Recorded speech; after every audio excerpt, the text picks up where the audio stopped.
Welcome back to CrimsonCast. Galen Clavio and Scott Caulfield. Scott coming at us from a different location than normal, but we're happy to have him. Scott, how are you doing today? I'm in Buffalo, New York. What could be wrong? It's the home of football. Sadness? Yeah, absolutely. It's status, more than just status. It's like sadness. Sorry, sadness. Sadness. That's not status. Yeah, it was actually. I mean, I went out I got here 4:30 today. I went to a little park that had a food truck. They had a food truck like festival, live bands, and it was really nice. And were the Goo Goo Dolls playing? The Goo.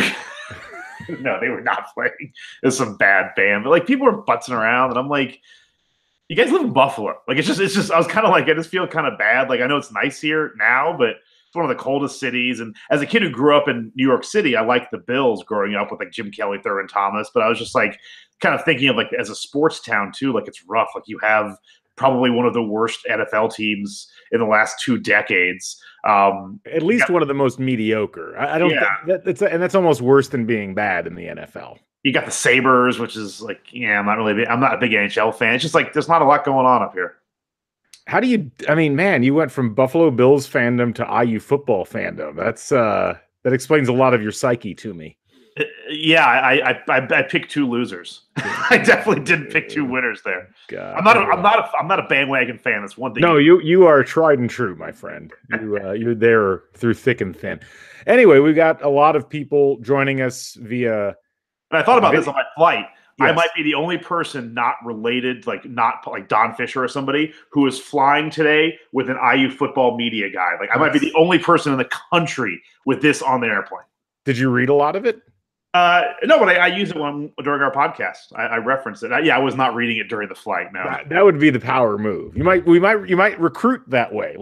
Some high schooler who's a hotshot, 4-star recruit might look over and be like, wow, that guy's reading an IU football media guide. They must be big. Be get a seat next to me. Hey, did you see in 1992 our leading rusher only had 541 yards? It was fantastic to start telling them random stats. Anyway, lots of ways to get in touch with us. We've had several of you tweet in questions already, and we're going to answer those questions, as many of them as we can. We've also got the live chat. Leading rusher in 1981 had 271 yards. That was in 81. I think that 81 team actually won 6 games, if I'm not mistaken. Hines. Anyway, sorry, I'm interrupting. Yeah, no, it's fine. But anyway, you can use the chat in YouTube to converse with us. Matt Uhl is already in chat, and he's already given us some stuff to talk about. You can also join him in chat. And then, of course, you can tweet at us. That's another good way of getting a hold of us as we go through this and just talk about IU football. We had a podcast 2 weeks ago, and we actually posted that on thehoosier.com. So if you're not checking out our podcast there, you should seek out that.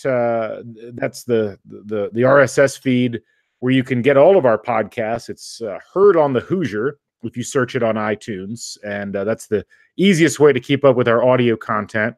We recorded a Q&A podcast last week, and then we had to basically junk it because it was all about the running backs and the quarterbacks, and then also what we thought the IU basketball schedule was going to be. And then, of course, that came out, and the quarterback and running back situation changed significantly. So we just decided to not post old material, and it was probably for the best. But we're going to try to handle as much of that content and more as we go through the podcast today. Scott, we're not going to sell our hashtag Dawkins for quarterback t-shirts anymore. Are those t-shirts gone? And and I'd like to remind everybody that if you listened to the podcast that I did, the Mind Your Banners podcast with Zach Osterman and Chronic Hoosier, you'll note I predicted Brandon Dawkins would be the starting quarterback on week 1. So please take every prediction that I make with the appropriate grain of salt from this point forward. Let's just go ahead and dive into that. Obviously, one of the 2 big pieces of news as far as this IU team was concerned over the course of the last week or so. The more serious news, of course, was Morgan Ellison being suspended indefinitely. And then the news that broke on Monday of this week was that Brandon Dawkins, the graduate transfer quarterback out of Arizona, will not be with the team. He lost the starting quarterback battle and then quit the team. And so, Scott, let me just toss it to you immediately on this. Your thoughts on that and kind of where that leaves IU from a quarterback perspective at this point. I mean, the number one thought that I had is, I mean, I don't know the kid. I don't know exactly what was going on, but all I can say is it's a bad look for Dawkins. Like it's just a really bad look because the optics look like it's a kid who lost his starting job to somebody better at Arizona and thought, looked at the landscape and thought, hey, here's again, just the optics look like, hey, here's a program I can go and at least get some starting reps and maybe get to the CFL or something, maybe make it to the next level, and then come here and it's like, holy shit, why am I not starting? Like, why am I competing for a starting job? I came from Arizona. Like, you guys, what is this? And then the minute things got tough, he bounced. So it optically, it's a very bad look for the kid. But if all the reports are true, and if that's the case, and if he wasn't ready for a battle, and he just wanted to come in and be the starter and kind of run a team without having done anything, it's for the best. I mean, like that's not going to be a successful situation. As a grad transfer, you have to come in and just be able to do your job and do it right. And you don't really have a lot of time to lead a guy. So in the end, it obviously is for the best, but it's not a good look for Dawkins. Although it's one of these things where I think in 2 or 3 years, it's going to be like an insane footnote that we're probably not even going to remember.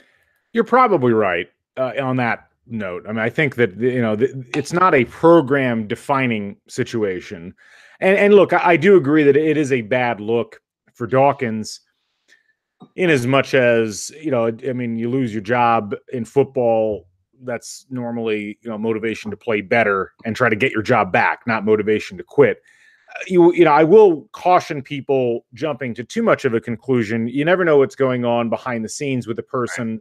They could have they could have personal issues that they're also dealing with that make it difficult to deal with the situation. I'm not making excuses. I don't know what the situation is any more than you do, but there's almost always more than meets the eye with some of these things. And so I would caution people to not go overboard on criticizing Dawkins.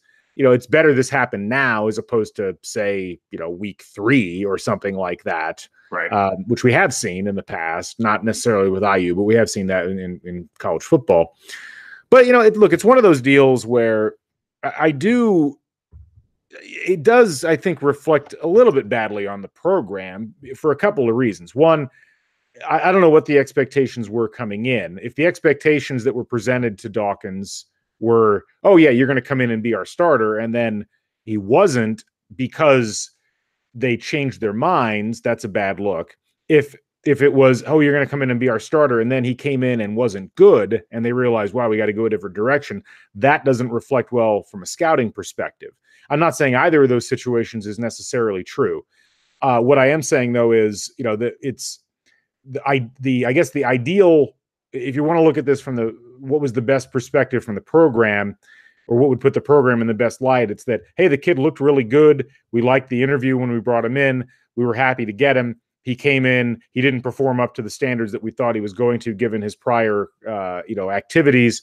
And when we presented him with the facts of the matter, he decided to bounce. And I would hope from a program perspective that that's actually what occurred. And that's the sort of thing that, in hindsight, I guess you have to look back on it and say, what were the signs that we missed as a program that led us to bring this person in? Because I'm sure there were other options on the graduate transfer market. I mean, there are so many graduate transfer quarterbacks right now. I mean, I think it was today, Nebraska lost a quarterback who's going to transfer to another program now because he lost out on the starting job. Like there's a lot of movement as far as quarterbacks are concerned. And you have to think, what was the purpose of bringing Dawkins in the first place? It was because it's a young and not terribly deep at this point quarterback stable for an IU team that desperately needs some leadership at that position. And if you go back and you look at the commentary around when Dawkins was acquired, that sounds so terrible. This is supposedly amateur athletics, but it's basically true. When they secured his services as a graduate transfer, it was like, wow, okay, this is the veteran leadership this position needs. And I think whether or not people want to acknowledge it, most IU fans looked at this and said, oh, hey, there's our starting quarterback for this year.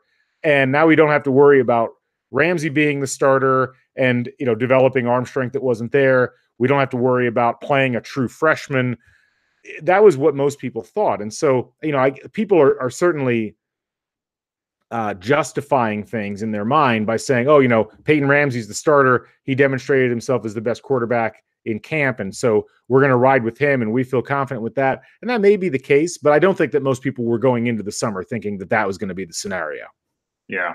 Yeah. I mean, it also, it does, you bring up a good point about, the optics from a program point of view and what was the program offering Dawkins, because it does seem like it feels like, and again, as two guys who don't, weren't in practice or anything, it does feel like there was a miscommunication on what was expected. And it kind of unfortunately leads again to this, as I pull out my handy dandy media guide, but you look back like, and obviously this is why we've been, a slightly mediocre program, but just again, kind of not having any kind of plan, or our quarterback situation seeming to be very reactionary. Like in the last 12 years, you basically have, Kellen Lewis, Ben Chappell, and Nate Sudfeld as your only real like long-term quarterbacks. And now, Richard Lego was kind of like, going to be the answer, but it was quickly became apparent he wasn't. We had no other options behind him. When even the year Sudfeld got hurt, it exposed this, like, we have nothing on the bench behind him. After Chappell, we were kind of like in the wilderness for 2 years without a quarterback. And it does almost feel like Sudfeld kind of was thrown into our laps, like, wasn't quite the way it was supposed to happen, and kind of like, oh, wow, he's actually a pretty good quarterback. And it does feel like we haven't had, hopefully Penix can still get a red shirt.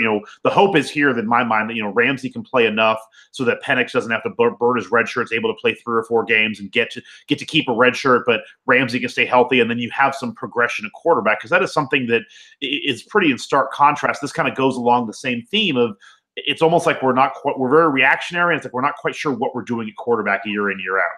Well, and to be clear, I'm not alleging that there was like promises that weren't kept or whatever. Right. All I'm saying is, like, one of those two scenarios is the case, is that either Dawkins came in with either unrealistic or some way, like expectations that weren't actually correct about what his position was in the hierarchy, for whatever reason, whether it was him or whether it was a coaching staff thing, or he came in, wasn't that good, and couldn't hack it when he actually had to do something from a competitive perspective. I mean, from what we heard, from people that were out of practice, from media and so forth, he was with the second and third string more than he was with the first string. Well, that's a pretty good indicator that there was either a talent issue or a performance issue when it came to what Dawkins was doing. And so I'm not being critical. I'm just saying, from you don't have the luxury of striking out on a grad transfer quarterback situation when all you have on the bench is a redshirt sophomore who wasn't quite up to the level of an everyday Big Ten starter in Ramsey. And then your other option is a true freshman who's coming in and really needs a year just hitting the weights and learning how to play college football. You really don't get a mulligan on that if you're in Indiana. You can kind of get away with it if you're a Michigan or if you're a big power, because the strength of the rest of the team is going to help carry you through that. It's such an important position for a school like Indiana that you can't whiff on that. And whether the whiffing was, just picking the wrong guy or whatever, that's something that it's really unfortunate for at least the short-term outlook of the program. Now, as far as the long-term stuff's concerned, I think you bring up a lot of interesting points. Obviously, IU's trying to dig their way out of a bit of a hole in terms of quarterback recruiting, which, obviously that was something that goes back through the Wilson era and was something that was the reason that Richard Lego was brought in to begin with, for instance.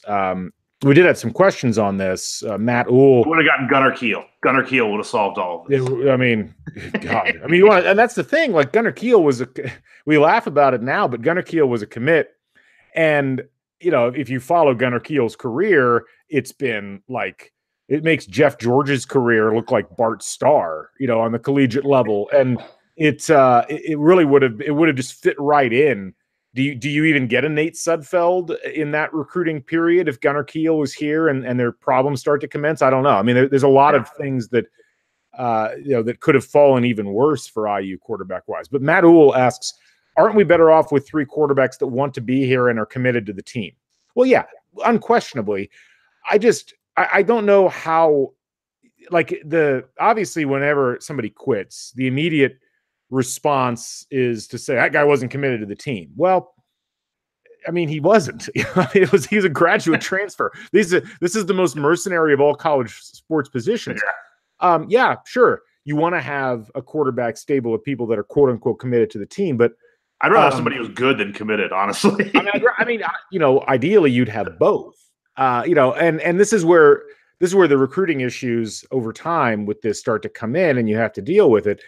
Ultimately, I think while yes, you want to have everybody rowing the same direction, we don't know exactly, what direction Dawkins was rowing in. I don't think he was. I heard nothing about how he was like terribly disruptive. I heard some things that he wasn't performing to the level that the team thought that he was going to perform to, but nothing that indicated that he was like a cancerous presence in the locker room or anything like that. So I'd be careful about that kind of characterization.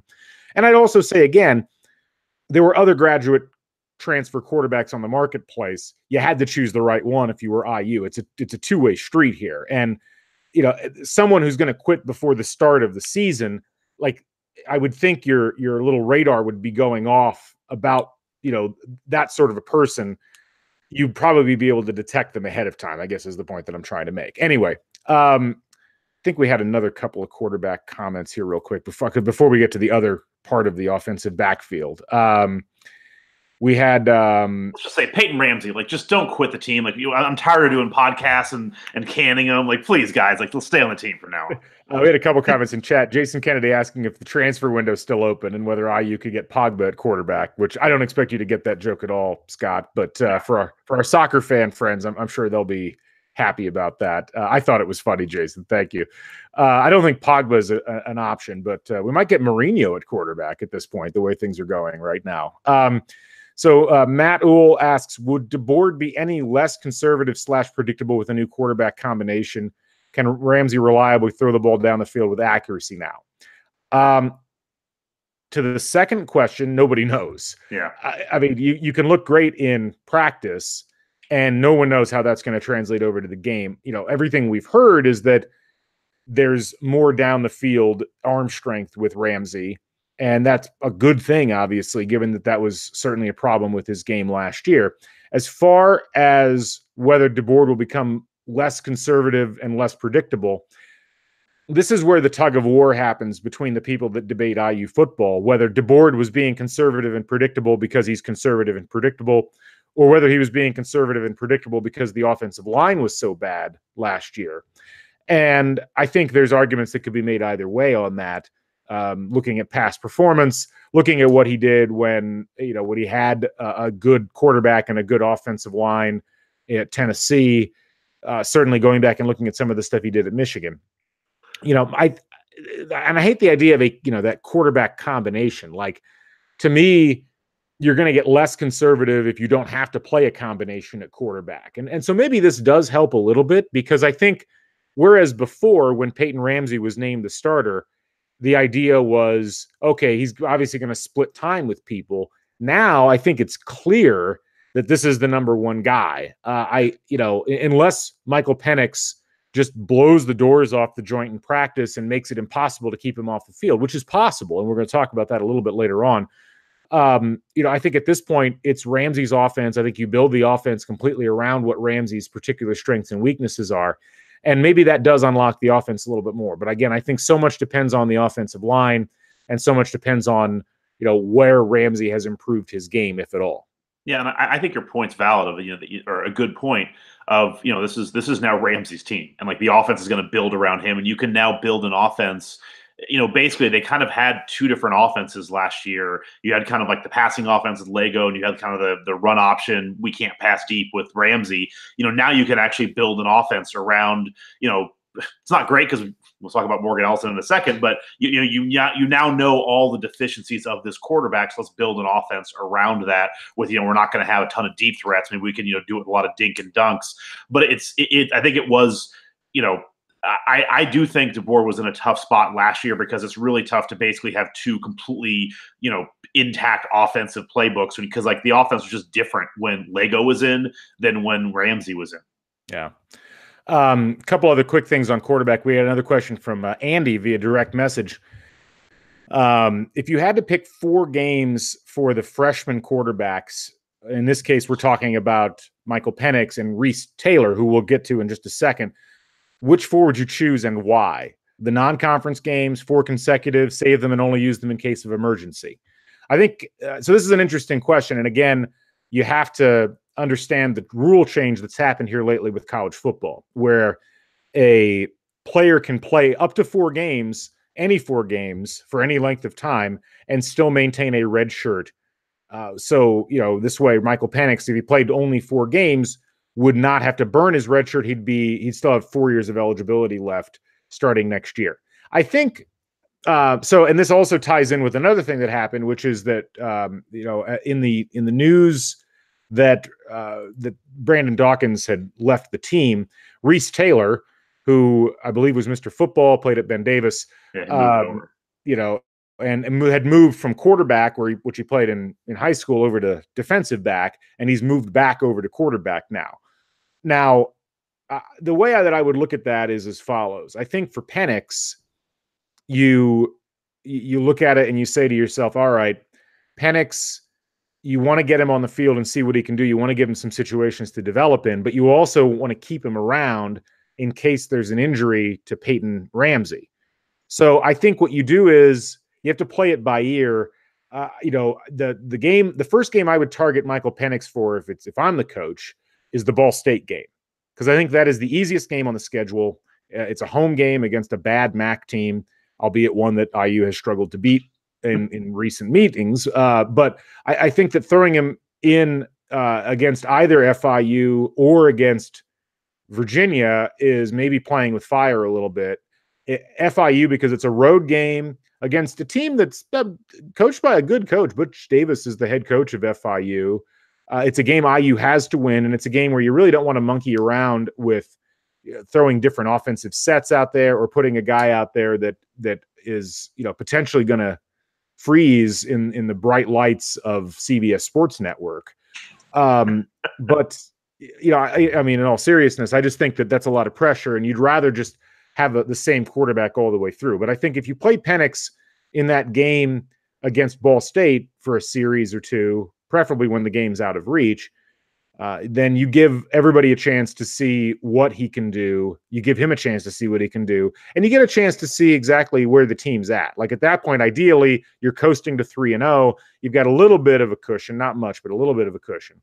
And then I think you play him in appropriate situations, but you try to keep it so that you enter into November with him not having played more than 2 total games.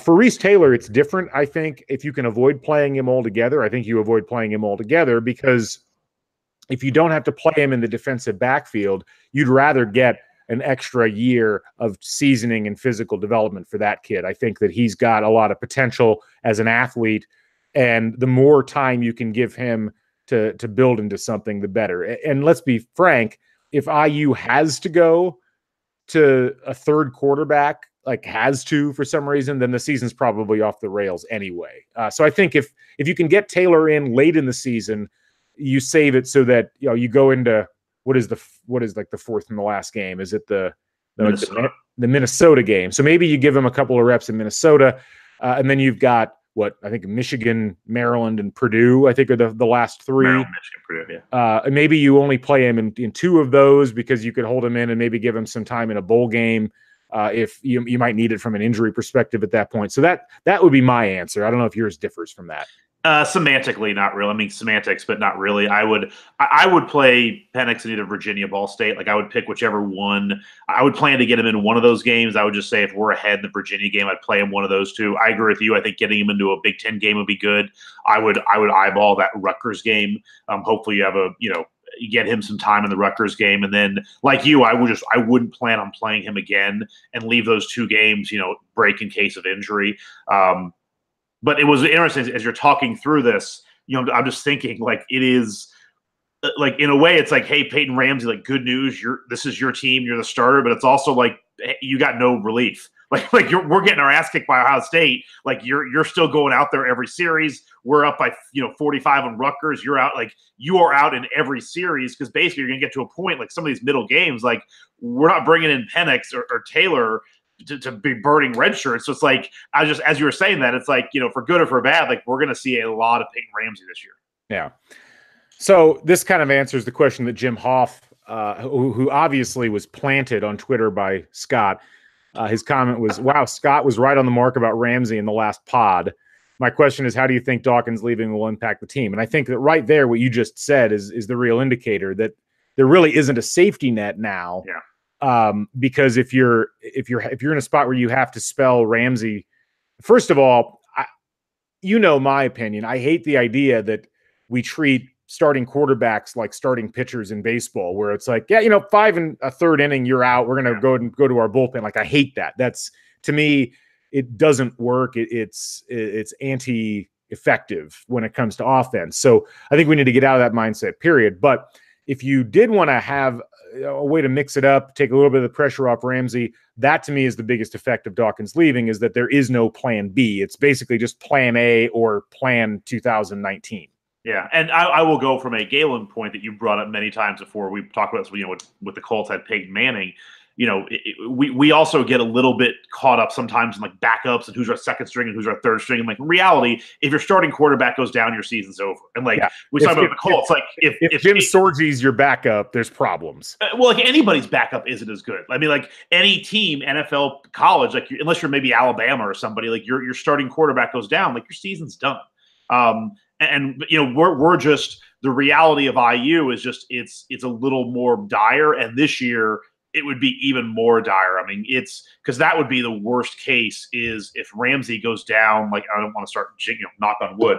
Like, if Ramsey goes down, God forbid, like Michigan, Ohio State, Michigan, Rutgers game, Michigan State game, you have the entire schedule ahead of you. Like, now you're Burden Penix's redshirt year, and then it's like, my God, if he gets injured or has some kind of tweaks, like now you're like, it's worse than the Xander Diamont year. Like you're really staring down, like, this is the worst case scenario.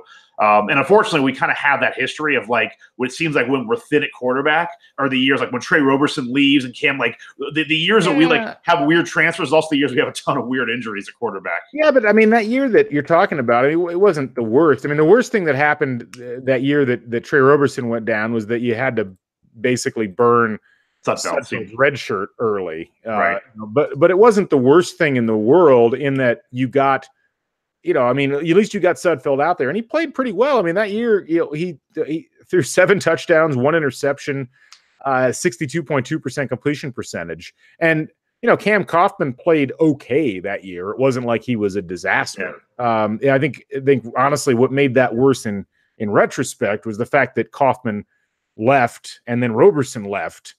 So, the opportunity to get the red shirt back for Sudfeld disappeared pretty quickly. Within about a year of what happened with all that. Anyway, have some respect. Super Bowl champion Nate Sudfeld, future starter. No, it's future NFL starter. No, I really do think that if you look at the trajectory Sudfeld's on, he's on a very Trent Green-like trajectory, and people forget Trent Green, IU starter, took him to a Peach Bowl, I think won the Copper Bowl with them, was drafted, I think, in the 8th round by the Redskins, and sat on the bench for 7 years, and then went to the Rams, was going to be the Rams starter, got knocked out in the preseason by Kurt Warner took his career. Yeah, well, he didn't totally. I mean, he took his Super Bowl victory, but Trent Green ended up with a pretty successful 5-year run or so as the starting quarterback for the Chiefs. Yeah. I mean, so he ended up losing, I think, 2 years or so of that. It would have been his prime, but hopefully, barring an ACL tear, I see Sudfeld building to that sort of a quarterback where he's going to be a pretty hot commodity once free agency rolls around here. That was, not to get derailed, but that was a weird 2-year stretch where, if you called Trent Green one of the top, 4 or 5 quarterbacks in the league for a very small stretch, you had this weird scenario where one of the best quarterbacks was an IU grad in Trent Green. One of the best defensive players, if not the best, was Adewale Agunleye from IU. And then, you had Randall L was Super Bowl MVP, the best. You basically had one of the best offensive players, the best defensive player, the best special teams player, all from IU. Yeah. So let's we need to get off the quarterback situation and touch briefly on the running back situation, because we did have some questions on that. And to let everybody know, I don't have any official inside information on what's going on with Morgan Ellison. I think we can be fairly certain that if he's suspended indefinitely, it's probably not a good situation. But I don't have anything else beyond that to contribute. I'll take the reverse of Jim Hall. kissing my butt on the quarterback stuff, I will say that I was very optimistic on all the podcasts about returning Morgan Ellison, talking about his runs per yards per average, how he's going to be 1,000-yard rusher. So like this one hurts me deep because he was kind of my hidden gem for this year. It's like, oh my God, we might have a really good running back coming back, and so not having him really changes a lot of things in my view for the upcoming season. Yeah, I mean, there's two ways to look at Morgan Ellison. The first way to look at him is he was the most talented of the running backs last year, and losing him is a big blow because it means that you've got lesser talented running backs who are just not proven statistically. And that's certainly, I think, the way that most IU fans probably started looking at this. And I don't blame them for doing so, because if you look at what happened last year, he had 704 yards rushing, whereas Cole Guest, who was the next closest running back, had 428. The one thing that did get pointed out that I thought was interesting, this is something that I can go back and forth about whether I agree with this or not. If you look at Morgan Ellison, he had 2 games all year where he rushed for more than 70 yards. One was against Georgia Southern, where he picked up 186 yards, and one was against Rutgers, where he picked up 149 yards.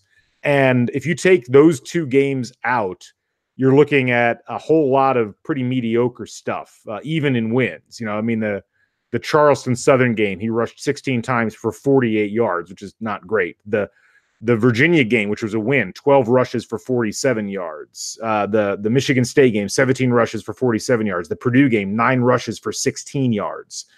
I mean, this was a guy whose stat line did get kind of fat. I mean, of the 6 touchdowns he scored, 4 of them came in those 2 games that I mentioned. And you can say, a lot there about whether, was that an offensive line situation? Was that just that he peaked at certain times and not at others, and he would have been more consistent and better as a sophomore? It's really hard to say. I don't think it's an irredeemable situation by any means if he doesn't play again, because I do think that there's other running backs, both running backs we know about already, like Cole Guest or Ricky Brookins, and also running backs who are coming in that are brand new, whether it's Stevie Scott or whether it's, Ronnie Walker, that were given a chance against behind a good offensive line could do quite well. But it just makes things more complicated and more difficult, not really knowing how anybody's going to do. Whereas at least with Ellison, you'd seen 2 games where, regardless of the competition level, he had shown the ability to gain 100+ yards, had shown the ability to score multiple times. And it's another one of those IU football things where you can't stand prosperity. Like, something has to happen to throw a wrench in the works. If you take the big picture view, and this is where I get a little nervous, is looking at this team, the defense seems solid compared to other years. Like, this is like the reverse IU team. It's like we're coming into the year, we've lost our leading rusher. Our leading rusher is Cole Guest, who had 450 yards last year. Not bad, but also did kind of got 100 of those against Rutgers. We have a questionable receiving core. We have a quarterback who seems unable to throw the ball past 25, 30 yards, or at least last year. These are all very kind of not great from a high level view, basically having an inefficient quarterback with a weak arm, a suspect receiving core, a bad offensive line, and losing your top running back. Like, these are all things that I would call not great signs. It's a good point. And it's one of those deals where for a team like IU that needs to build off of what was really, at the end of the day, a pretty disappointing season last year, and needs to get more consistency from their skill position players. A lot of the blame has been placed at the feet of the offensive line from last year. If that's better, great.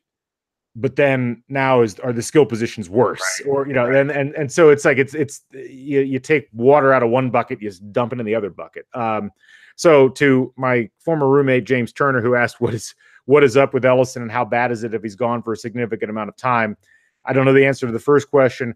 To the second question, I really think it comes down to, will somebody else emerge that is, really going to grab the reins of that position? And I mean, even last year, I think you could make the argument that nobody did. And again, if that was a blocking issue, so be it. But it was still a group that collectively, if you take the 226 yards that Ramsey ran, only ran for about 1,200 yards. That's not a great, or 1,300 yards, whatever it is. It's not a great sign. So someone needs to step up. And there's certainly people that think that might have the opportunity to step up. And keep in mind that, if you look at IU running backs historically, Jordan Howard was obviously, a revelation. Tevin Coleman had 2 incredible seasons, or really one major incredible season, I guess.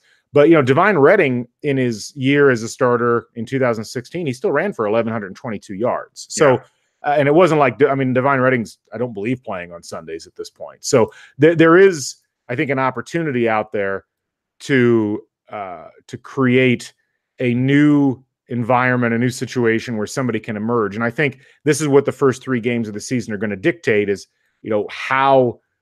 how do people take advantage of the opportunities that are placed in front of them? Who's going to go out there and run for 100 yards against FIU? Who's going to go out there and run for triple digits against Virginia? I think that will ultimately dictate. If nobody does it, then either the idea that the offensive line is better and that was the problem last year was a bill of goods that we've been sold, or it means that this running back core is not ready for the big time. Either of those are bad solutions. So you hope that it's the third option, which is, hey, someone does emerge and the Ellison thing ends up not being as big of a deal as it's being made out to be. And again, we don't know what we're talking about on this respect, but Ellison wasn't kicked off the team. So it's not inconceivable to think that he's not going to come back at some time this year. At this point, it has not been announced that he's been kicked off the team. So we have to proceed. Theoretically, you have to assume this is probably a multi-game suspension. They just didn't want to put a game limit or number on it. Yeah. So we'll see what happens with that. We've had several good questions in chat. Let me see if we can get to some of you had some comments about the quarterback situation. I'm just seeing here. Brock Haggard said, Jalen Hurts, IU starting quarterback in 2019, parentheses, wishful thinking. That is wishful thinking, yes. But as he points out, there has to be a huge push for a solid quarterback add in 2019 for depth purposes. Yeah, that's say that every year. It's so important. Now, the idea is if Michael Penix is as good as everybody is saying that he is, that might take some of the burden off of that position, where if you had a guy who could be there for 3 years, 4 years, that gives you a little bit of flexibility to go out and find somebody. And,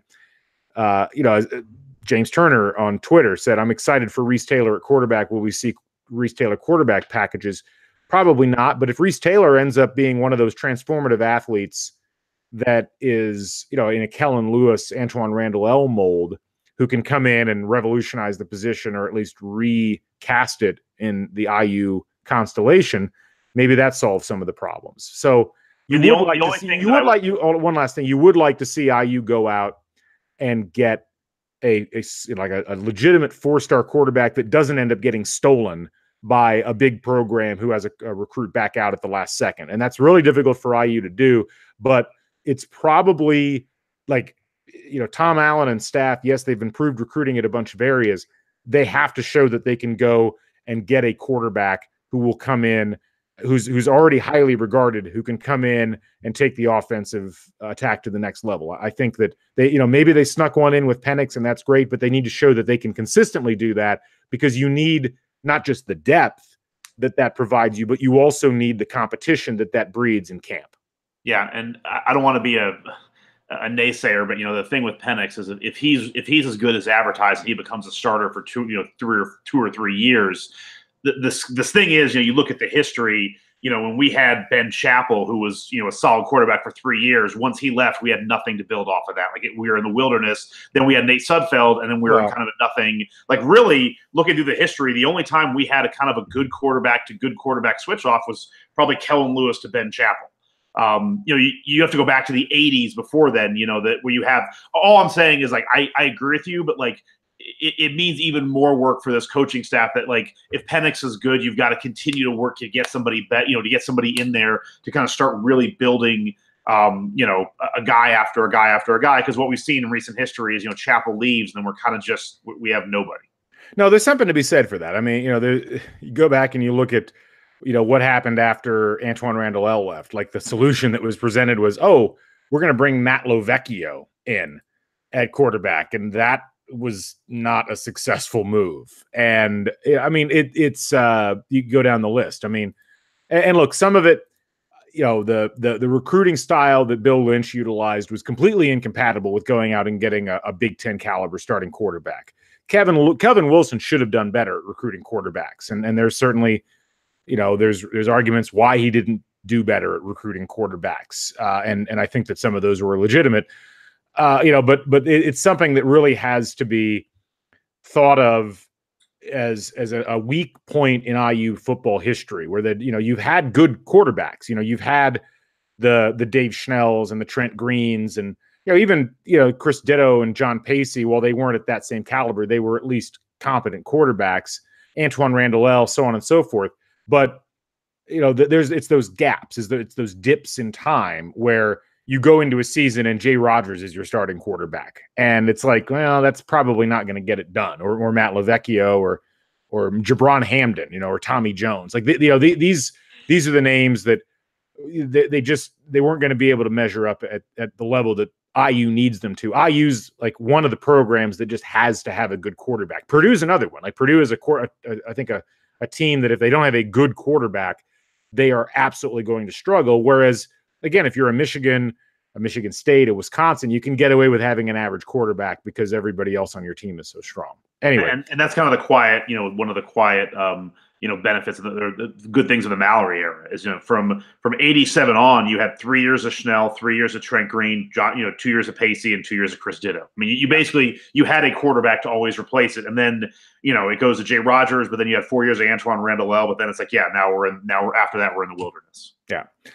Some other questions and comments here from Griffin Gonzalez. What should IU fans be more concerned about? The quarterback controversy, Ramsey and Penix, or replacing weapons like Simi Cobbs and Ian Thomas? Yes.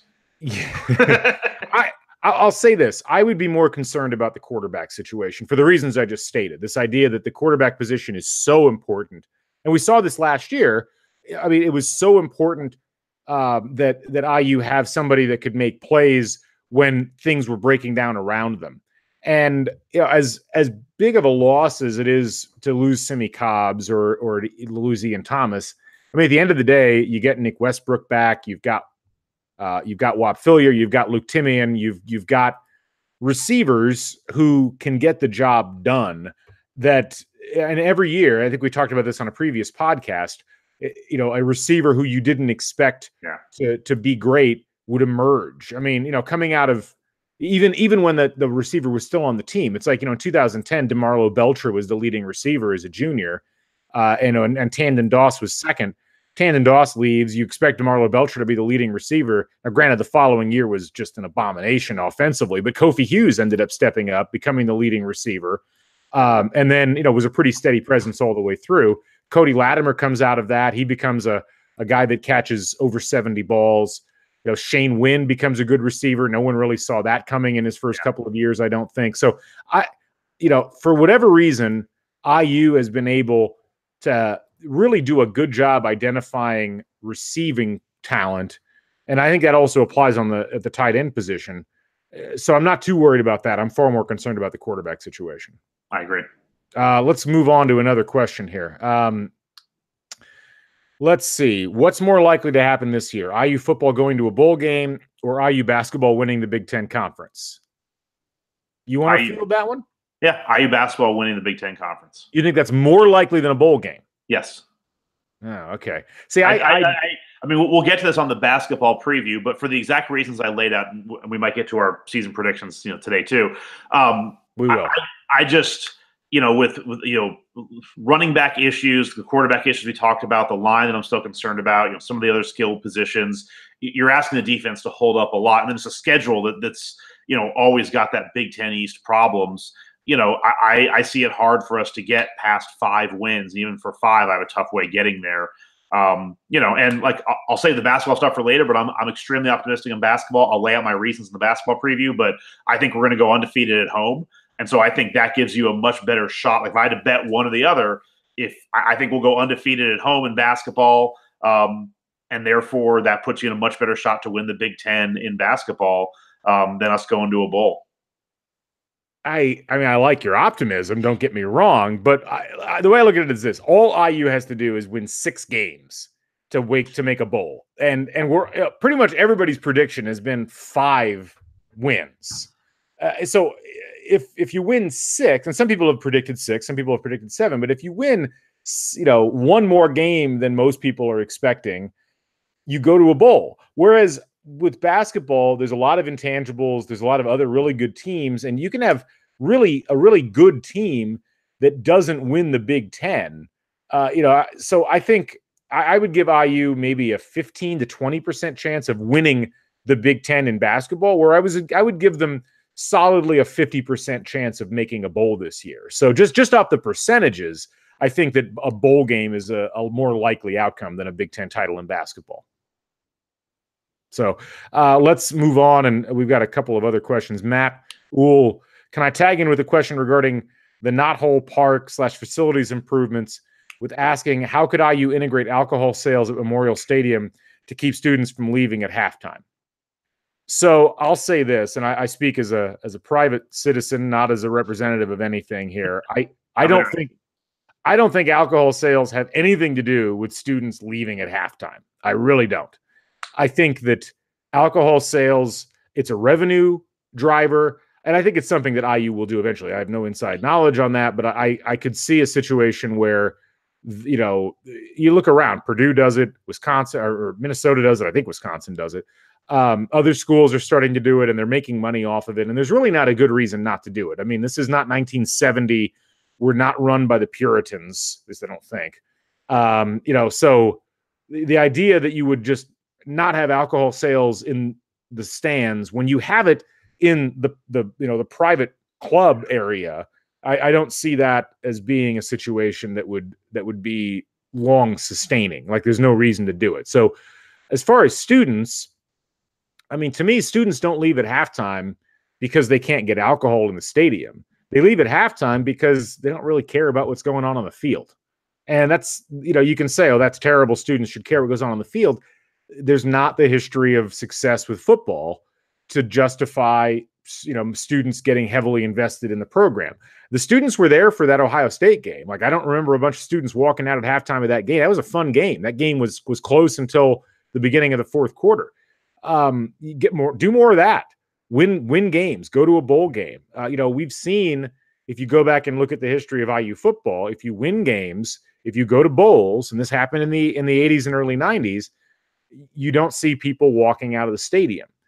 Even when I was there, and you and I were there at the same time in the late 90s, people only left the stands en masse when it became obvious that the team wasn't going to win. I mean, I distinctly remember broadcasting the IU Michigan game in I guess that would have been 1999. It was a Halloween game. It was in the middle of the afternoon, and it wasn't like the stadium emptied out. That was a full stadium pretty much the whole game. So I think if you need to have more consistency on the field, people will stay for that, students in particular. And, to me, alcohol sales doesn't even enter into that equation. I could be wrong, but that's my perspective. Yeah, I mean, first off, we're talking about legal alcohol sales. So, I mean, you're only talking about 20% of the students anyway. I mean, the majority of students are underage. I mean, they're bringing alcohol in illegally, but if we're talking like you have to be 21 to buy alcohol, and 80% of the students are not 21. So, you're not going to bring everyone in there. You and I went to the Purdue game last year. We were in that beer area. It was mostly alumni. I mean, like, it really wasn't the beer garden. It wasn't a lot of students there. It was a lot of alumni. I say this tongue in cheek, but you want to push the envelope, just sell weed. Let kids smoke weed, and that'll. I don't think that's allowed. This is not California. Would that keep them in the stadium? I mean, no. It's a refrain we've talked about many times. Like, we don't need more fireworks. We don't need to sell beer. We just need to win games. Although I will say, if they just said, hey, we have free weed in the stadium for everybody who stays, I think you'd have a lot more students staying. Well, if it's free, then you're not selling it, right? Sorry, selling weed. Yeah. Well, anyway, that's an interesting solution, Scott. I hadn't thought about that one before. Anyway, we had some other questions here. We're going to get to our predictions for the season here in just a second. So we had this from a couple of people, Julian, JUZH12, and then also to dribble drive in L.A. Je suis born ready. That's an interesting combination of Twitter stuff there, sir. But they both asked what our thoughts were on the removal of names from the jerseys. This was something that Fred Glass announced today in his kind of state of the program address, that there would no longer be names on the backs of the IU jerseys. It would just have the Indiana on the front. And that was to, I guess, demonstrate togetherness or something like that. What's your opinion on the removal of the names of the back of the jerseys? Yeah, I mean, go to a bowl and you get to keep your names. You don't go to a bowl, you lose your names. No, I mean, it's kind of neither here. I mean, we have no real, our tradition is a lack of tradition at IU football. I mean, everything is kind of always 3 years old, and we're playing, the Jaws fight song after third down. I mean, there's really no tradition at IU football, so it's not like I have a deep tradition of seeing the names. There's something, for a program where basketball has a big, the reverse would be a big deal if you put names in basketball. So to me, my first thought was, it's kind of a nice symmetry with basketball because that's the way the basketball team is. That's the signature sport. And it's kind of nice maybe that they're connected because it's not like football has an identity of its own with names, and that's like a big thing. So, it's either here nor there for me. But, the symmetry to basketball, I guess, would make it a plus. I guess I question why. I get the idea of the whole, we want symmetry across the programs. I get that, but man, two things. One, like, football's hard enough to stand out in as far as being, a player. For me, if I'm going somewhere, I need a really good reason why you're not letting me put my name on the back of my jersey. And it's not a selfishness thing as much as it is an identification factor. Like, it's not Penn State or a place that's like really well known for not having names on the backs of the jerseys. And I would question if this, and again, we're talking about like minuscule elements of recruiting. It's probably not a big deal one way or the other, but anything where you would, like put a question in a recruit's mind about whether they'd want to come to a place. And it's like, if you're being negatively recruited against by another school, and it's like, man, don't go to IU. They don't even put your name on the back of your jersey. Like, no one's going to know who you are. I would worry about the effects of that just a little bit. As far as the other stuff, I mean, it's not that huge of a deal one way or the other. I question what's the utility of it. If it's really one of those situations where we're just going to make this uniform across all sports, okay, then announce it in May. Yeah. Like, don't announce, because this just felt like a very football only announcement. And in a program that's desperately trying to get up into that second tier of Big Ten schools, I don't know that this does a whole lot positive for you. It's probably not a huge negative, but I don't know that it does a huge amount for you from a positive perspective. But again, we haven't always had the names too. I mean, like the early '80s, they didn't have names. I mean, it's gone back and forth. It's gone back and forth. But hey, I'll add to my platform. Selling weed, and then I think why don't we do like XFL and just let kids have nicknames in the back? They just put whatever they want on the back. I mean, like that. You want to talk about getting more people into it? Like we get a "He Hate Me" or like baseball this week had the nicknames on the back. Like, let's do nicknames and selling weed. I'm all for Twitter handles. I think cool too. I mean, that would be like, honestly, like with the chrome striped helmet, like something like that. Again, never. I mean, you talk about the NCAA, it's throwing a boot up our ass, but like that would be so. I'd be so down with like Twitter handles. It's tough because on the one hand, IU as an athletic department, I think it's particularly because of the basketball program and the way that it's set up. I think there's a real pressure from alumni, from other forces to be a very traditional program.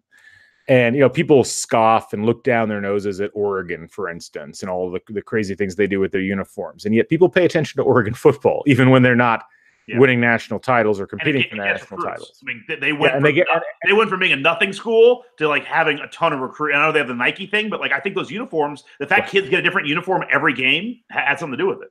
I like how you've reduced probably tens, if not hundreds of millions of dollars worth of illegal recruiting by Phil Knight to the Nike thing. But that's neither here nor there. But the idea that I think IU needs to stand out more and be fresher because, and I think that, the chrome helmets were a nice touch. That was unusual. And I thought that was cool. Even the much maligned, the black oval IU thing. I mean, that was at least a different look, from the 90s and early 2000s. As Matt Uhl points out, at least the jerseys, even sans names, aren't black like they were versus Kentucky in 97. I still maintain, if they don't get destroyed in that Kentucky game, we probably see the black jerseys again. Like, I didn't think they were that bad of an idea. I really didn't. But there's such an allergy among the IU fan base to doing most things like that might be perceived as non-traditional. And I can see the argument for that in basketball. I think we go a little too far with it in basketball sometimes, but I can see the argument. But in football, there's no reason why, in my opinion, they shouldn't be just going, completely how do we get attention to this football team? How do we get people to pay attention? I agree. No, I think Twitter handles be interesting, nicknames be interesting, or you go kind of like the reverse of the Ohio State Buckeye, like getting the Buckeye. Like you have a good play, you get your name on the jersey. Like that's how you get it. Like stickers on the helmet. Guys don't have names, and some of them have names. I'm so confused. Well, got to watch the games to figure it out. Yeah, or you get a letter every time. Like Ramsey, you got to get 8 good games to get Ramsey on there, whatever. It's like Hangman, but with good plays. I like that. That's a good idea. I'm going to submit that. Last word on that front. Brock Haggard says only 99 numbers and like 105 kids. I need names. Totally agree with you on that. Jason, by the way, we also have the school that we got a penalty for having 2 players with the exact same number on the field at the same time. So that's a great point. We might need names because we obviously can't handle just numbers alone, because I've never seen that called in a game except in an IU game where we had 2 number 43s on defense. Yeah. That's a great point. Yeah. Jason Kennedy also asked, can we discuss Knothole Park at Sample Terrace presented by Aggressively Organic? I do think it is getting pretty name soupish in this south end zone. It's pretty cool. I mean, you got this new, athletic excellence facility. You've got, the rink center. You've got, there's a lot of cool stuff. And I drove by the stadium today. It looks really nice. I mean, the architects did an awesome job. They really brought the stadium to life in a way that is, I think, a credit to the football program, to athletics. It looks like a really cool modern football stadium. I never thought I'd see the day. I remember coming to IU games in the 80s and coming to games when I was an undergrad, and all we had was those 2 separated bleacher sections. And there's going to be kids that walk in as freshmen who will have never seen anything but a complete bowl. And that, I guess that fits in with your weed selling theory, but the bad joke, sorry. But the idea that that's the new normal for IU football, I think is really cool. And I'm fascinated to see what the first game in there looks like. I am really pumped up about that for that Virginia game. It's going to be a really cool environment. I will think I've actually brought this up to you. I'm not sure if I ever brought this up on the podcast, so I'll bring it up now, because I think with the completion of the stadium, they have done one good thing for donors. As a donor to IU football at a certain level, I've had access to what they call the Hoosier 100 room. But it's where at the top level, I'm not the highest level donor, but it is where all the top level donors are allowed to go. It's like a special room for donors. You can go in and get free popcorn, free drinks. And, they have other teams come through, like the softball team and the baseball team come through, and they have some TV stuff. You can watch it.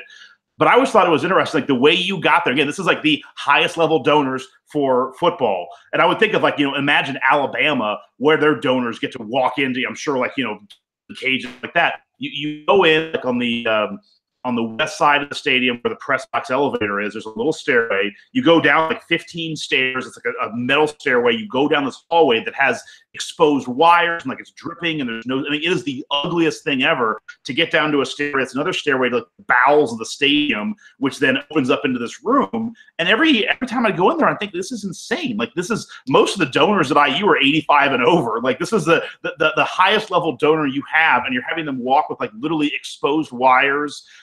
So I will say that I just got an email this week, the Tobias Nutrition Center, not the best named place, but it's a new center and meeting room for the Hoosier 100 donors and above. And it looks fantastic. It's going to have an entryway, an actual hallway without exposed electrical wires and, broken tiles up north. So that's going to help on the donor end as well, which can only help IU football too. So I always found it so funny, a team that's trying to be a top level Big Ten team, and the way to get to the big donor room was literally going through a Turkish prison. It was insane how bad it was. Well, I will say it's interesting from the standpoint of there was a nice piece in the Indy Star today that Zach Osterman wrote about, how does IU compete in the Big Ten East? Given the just the overwhelming kind of superpower status of Ohio State and Michigan and Penn State and Michigan State, of course, kind of being the half a tier down from that. But it was pointed out, like, there's improvements that IU makes. They improve their assistant coach salaries. They improve their facilities. They improve a bunch of different things. And they're much better, certainly, than they were 10 years ago, even 5 years ago. And yet, from an incremental perspective, you're still well behind the same people that you've been behind. But a lot of it, it's like, how do you take the elements that weren't great and at least bring them up to great? And even though your competition might be at outstanding, it's like the difference between if your competition's at a 90 and you're at a 60, that's much better than when your competition was at an 80 and you were at a 20. And I think that was the case with a lot of the elements of IU football, whether it was coaching salaries, whether it was the way that the stadium was set up. There have been investments made. So it's going to be curious to see how all that plays out long term and whether it really does make a difference. I think it has to. I don't know. I mean, it's going to take a long time. Like you mentioned, the donors, it's going to be a lot nicer for the current donors. It's going to be hard to generate new donors of significant money unless you win games. This goes back to the student thing with selling alcohol in the stands. Like at the end of the day, they could sell alcohol in the stands and donors aren't going to care, or potential donors aren't going to care. What they're going to care about is, does this inflame my passions? Does watching this football team make me feel funny, in ways that I can't possibly explain? And, if you look at IU basketball, like IU basketball hasn't had a tremendous amount of success the last 25, 30 years. But what keeps donors coming back, what keeps people giving ridiculous amounts of money to get tickets, is that they still have that passion. Now, if IU basketball isn't successful over the next 15 to 20 years, I think you start seeing a lot of people not stepping up and donating at the same level. With IU football, it's like you don't even have that cushion. And so you have to have success.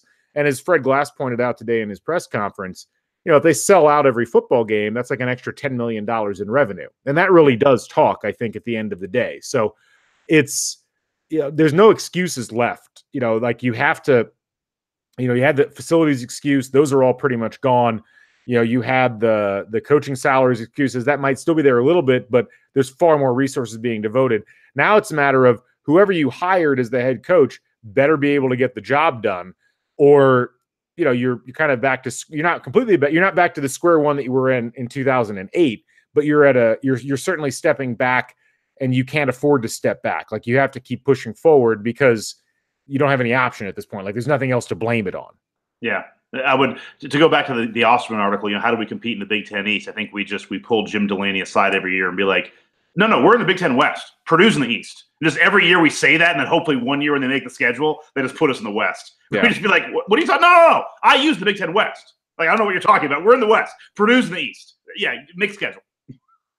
We did have another question here about the first game, and this actually is a great way to lead in to talking about not just the first game, but our predictions for the whole season. So Marie Pavlov asks, I ask you the question, what will it take for IU to beat Florida International on Saturday on the offensive and defensive sides of the football field? I'm assuming also via special teams. But it's an interesting game. If you look at the S&P Plus ratings, it's not projected to be a particularly good FIU team. They're in a weak conference. That maybe the weakest conference. Yeah, maybe not. Conference USA is probably not as weak as say the Sun Belt, but it's still a pretty weak conference. This was a team that last year had kind of an odd season. They won several games and they went to a bowl game. But they didn't really perform well against anybody that was actually good. They got blown out by UCF at the beginning of the year. They lost at Middle Tennessee State. They got blown out by Lane Kiffin and Florida Atlantic, and they pretty much got throttled by Temple in that bowl game. That said, they were still 8-5 last year, and that it was a team that, if you remember 2 years ago, was in the game for a little while against at least early on in the game, I think, against Indiana, and then Indiana kind of ran away with it as the game went along. And they were certainly very much in the game against Indiana in 2015. That was the game that was played at Memorial Stadium, and IU needed a late interception that was returned for a touchdown to really kind of ice that game away. So, look, I think that the big thing for IU that we have to keep in mind is that there's a lot of pressure playing on the road, even in a non-threatening road game like FIU is likely to be. And there's a lot of pressure on a bunch of parts that haven't played together consistently. You know, you can look at the various component pieces. So you've got Peyton Ramsey at quarterback. All right, fine. So he played several games last year, but he didn't play the last, 4 games of the year, 4 or 5 games of the year. You've got, I guess, Cole Guest is going to be your starting running back. You know, he played last year, but I don't know if he was ever the named starter in any of the games. You'll have Nick Westbrook back at wide receiver, and I believe he played exactly 1 game last year, and I don't even think got out there lined up as a receiver before he injured his knee in that kickoff against Ohio State. So he never ran a rep with Peyton Ramsey as his quarterback. You do have other receivers, Timian and Whop Phillier and so forth, who did. So it's not a complete disaster, but you've got someone fresh at the tight end position. You've got an offensive line that's theoretically good. And then on the defense, you've got, you did lose somewhere between 5 and 8 starters. And whether you can argue whether or not those starters were effective, but at the end of the day, you've still got a bunch of guys who haven't really played together in a competitive situation. And you're having to do all that on the road against an FIU team that might not be that completely terrible. So, I think the big thing for IU is to keep it simple and keep to their strengths and understand that pretty much across the board, they're going to be better than the FIU players. They're going to be more talented than them. They're probably going to have more depth. I hope they have more depth. And they're going to be better suited to playing at a high level because, again, sure, there's probably some diamonds in the rough at FIU, but most of those players are at FIU for a reason as opposed to being at a bigger school. Like there's something deficient in their game. I think if IU can avoid turnovers, if they can establish a running game, and if they can slowly develop their passing game so that they're trying out different elements and getting people comfortable with each other, then I think that's not an easy route to victory, but it's the most direct route to victory. I think if IU starts turning the ball over, that's where I would get the most concerned because we really just don't know how this defense is going to come together and play. And if you're expecting the defense to bail IU out, if you're expecting, the defense to have to deal with a lot of punts because IU can't get the ball moving on offense, those are things that I'm really looking out for and concerned about. I really don't know what to expect out of this FIU game. I think IU is going to win the game, but weirder things have happened. Let's put it that way. Like the idea that IU would lose on the road with a relatively inexperienced team to a squad that's less talented than them. We've seen that in the past. I mean, go back and look at the North Texas game from, like 6 or 7 years ago. That's exactly what happened there. Or playing against Ball State on a neutral field. I mean, it's not out of the realm of possibility. Yeah, I mean, you hit a word that, I agree with a lot of what you said, but you hit a word that I think is interesting, the pressure. And it's not just FIU, but as you look at these first 3 games, FIU, Virginia, Ball State, Indiana is a better team than those 2 teams, those 3 teams. 2 of the 3 are at home. And, as we look at the season, we talk about, the bowl ideas. If we have any legitimate chance of making a bowl, we have to be 3-0 coming out of that Ball State game. I mean, it's just the road to a bowl becomes increasingly hard if we're 2-1 coming out of that.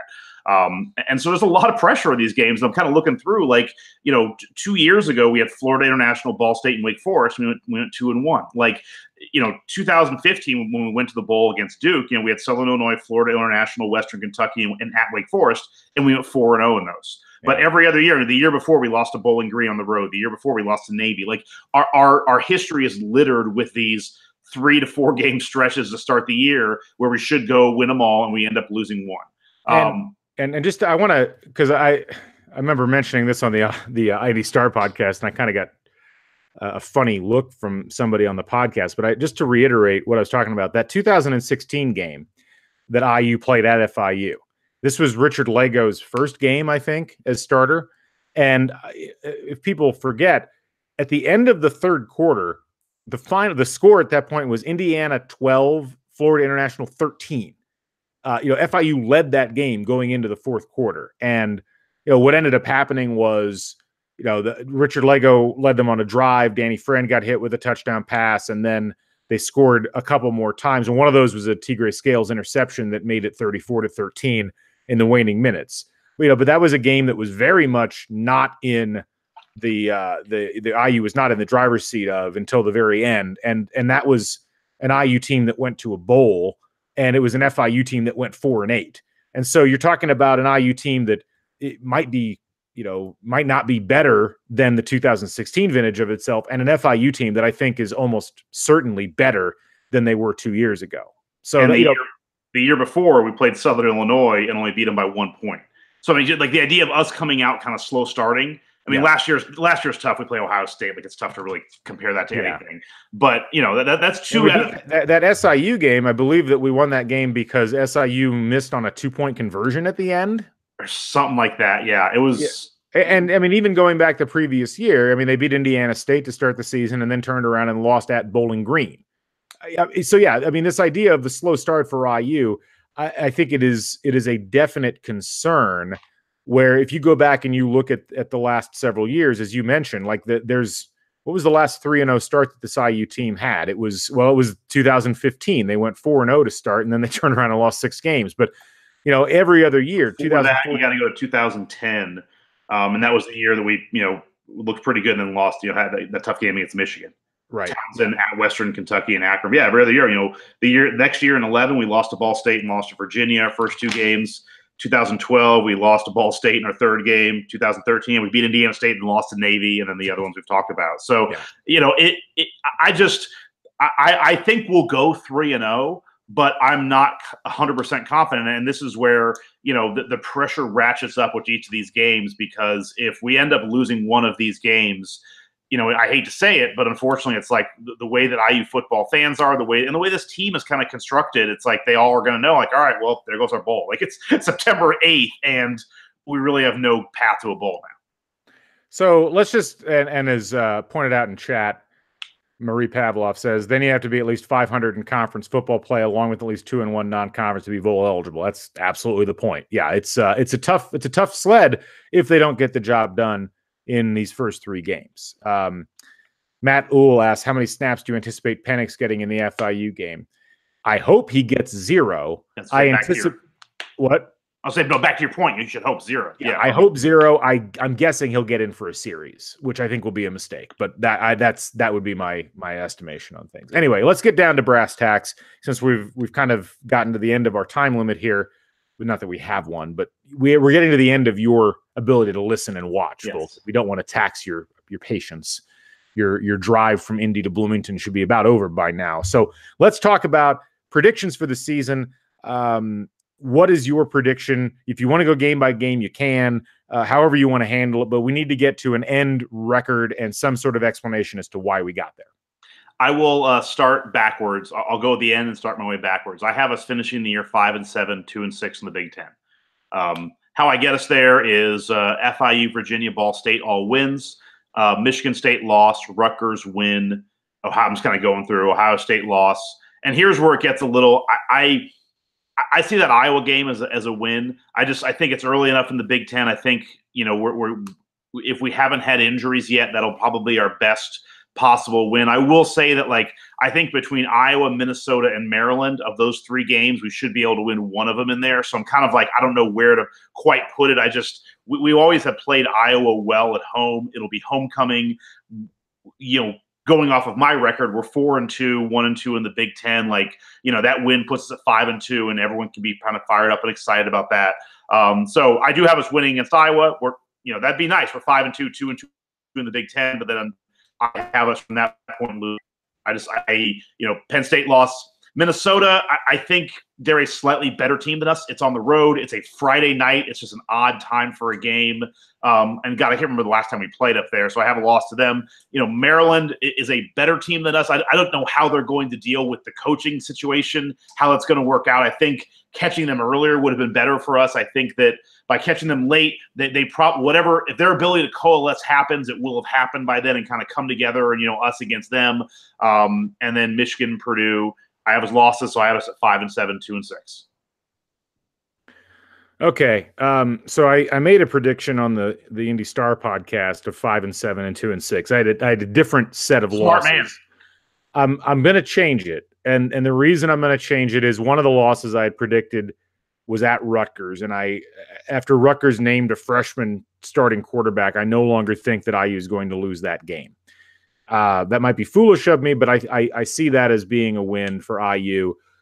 Here's the thing: I'm really uncertain about these first two games for many of the reasons we just discussed when talking about that FIU game. I feel as if there's going to be at least one of those two games that's going to just be terrifying at some point. As far as like everything's going to go wrong and everybody's going to be like, wow, what the heck is happening? I feel like, though, both of those teams are going to be teams that ultimately IU will be able to overcome. And so I think they're going to go 3-0 in the non-conference. I think they're going to lose to Michigan State. I think they'll beat Rutgers. I think they'll lose to Ohio State. I think they'll beat Iowa at home. I just feel like that sets up very well for this IU team, that particular Iowa team. They'll lose to Penn State. I think they'll beat I think they'll lose to Minnesota, beat Maryland, lose to Michigan. And then at that point they'll be 6-5. And I still think I like Purdue just because of as I mentioned before, yeah, Purdue's lost several people, but I still think Braum has brought a certain energy to that program that I've yet to see IU match. Once I see IU match it, I will probably change my opinion. But at this point, I think they'll lose that game, but they'll still be 6-6 at that point, which would get them into probably the Motor City Bowl or something like that, which is fine. But that's how I see it right now. To me, and I've said this many times, the dividing lines for this season are very clear. There's 4 games IU absolutely has to win. That's FIU, Virginia, Ball State, and Rutgers. Yes. There's 4 games that IU it'll be shocking if they win any of them. And that's Ohio State, Penn State, Minnesota, Michigan, and Michigan State. Yeah. And then there's 4 games in the middle, and IU basically needs to split those. And those 4 games in the middle are the Iowa game at home, the game at Minnesota, the Maryland game at home, and the Purdue game at home. And I think that you have to look at the numbers and say, if that's the case, with 3 of those 4 being at home, you have to particularly since none of those teams is a world beater. And frankly, Minnesota is not very good if that's the team you have to play on the road. Even if the games I predict are not they don't go exactly the way I'm predicting, I think that statistically speaking, you have to look at that and say you're more likely than not to win 2 of those games. And so that's after thinking about it a lot and after looking at the fact that Minnesota's starting, I think, a redshirt freshman quarterback, and Rutgers is starting a true freshman quarterback, and obviously, Maryland's having the problems that they're having. At this point, I think that IU squeaks in with a 6-6 record. Yeah. So that's where we're at with this season. Sorry, I'm just going to just side note. It is I'm trying to run the numbers quickly, but it is, it's one of those years where I don't think of, back to that question about, bowl or Big Ten championship in basketball. It's not one of those years where I don't see a path to a bowl. There's a path to a bowl. There's a path to where, if again, it's always like, if we can take care of our business and do a couple things we're not supposed to and do it all together, there's still a path here where I'm comfortable saying we could win 7 or 8 games. Sure. You could, win those 4 you talked about and then throw in, Iowa and then, Minnesota, Maryland, you're 8 wins or 7 wins going into the Purdue game. It's and you're looking at wow, depending on how things break, you could beat Purdue. A win against Purdue could have you playing on New Year's Day. Maybe depending on how things are breaking out there, if you get to 8 wins. But either way, there's a real path there. So I would say this: anything under 5 wins to me is a pretty big disappointment for this year. Yeah, I think that's fair. I just with a relatively still inexperienced quarterback with a lot of questions at the skill positions, I think anything over 6 or 7 wins is really, really hard to envision. I think if Dawkins had come in and it really stepped into the position and provided some real upper class leadership there, if you don't have Morgan Ellison suspended, or and he's able to play, I think that creates a different reality. But right now, this IU team is going to have to do a lot of growing into their roles, and it's hard to do that in the Big Ten, and still put yourself in a position where you can win the number of games you're talking about. It's a shame to some degree, but then it's also not that the schedule is as beneficial as it is. I mean, you got a lot of good home games this year. You have a relatively soft non-conference schedule. You don't have Louisville on the schedule yet, but those things never break exactly right for IU. And you don't have that kind of run of like, some years I feel like we'll get like Michigan State, Ohio State, Penn State, like back to back to back. And then it's like, shit, like we're going to lose 3 in a row no matter what. Like the way the schedule kind of lines up is there's really no gauntlet we have to run through. I mean, we still got to play Michigan State, Ohio State, Penn State, and Purdue, or Michigan State, Michigan, Penn State, and Ohio State. But like they're spread out in such a way that it doesn't feel like we have to run that gauntlet. Last question before we wrap things up. Mike Miller from the Herald Times asks, will Dr. GC be making a triumphant return to Miami this weekend? For those who don't know, I worked in Miami for 2 years, and I'll tell you this, Mike, I was tempted. I really wanted to go back. I looked at flights. I looked at everything. I got friends down there I could have crashed with. It was too expensive, and the flight times didn't work, and I'd end up having to fly into Fort Lauderdale and trying to scramble down to what is frankly not a good part of Miami to watch a game. And I just, I've traveled to watch IU football in a bunch of places, and I think I'm bad luck. I traveled to Phoenix to watch them in the bowl game, and they got annihilated by Oklahoma State. I traveled to Northwestern to watch them play there, and they got obliterated. I traveled to Ohio State. They got obliterated there. Traveled to Penn State. Traveled to New York to go to the Pinstripe Bowl. They didn't get obliterated, but they still lost the game. Maybe the success on the road is dependent on me not going. And so on that, I'm going to forego the chance to go to my beloved Miami. For the team. I'm going to just take one for the program, hopefully not in vain. And I guess I'll go next time. Maybe we'll play the real school from Miami at some point. That one I wouldn't miss for the world. That would be a crazy game. I'd love it. It'd be amazing. Because there's no college atmosphere like Dolphins Stadium, which is unfortunately where the university has to play now that the Orange Bowl has been torn down. But anyway, that's going to wrap it up. Thank you for those of you who stuck with us for the full hour and 20 or however long we went here. IU football. Let's get a score prediction for this game this weekend, Scott. Let's see who gets closest. What's your prediction? I think it's going to be a lot closer than we want it to be. I think we're not going to move the ball as well. I would say it's probably like we win 24-17. I like where your head's at in this. I think it'll probably be relatively low scoring. I think IU defense will definitely be fired up. I think the offense is going to struggle to get themselves up and running.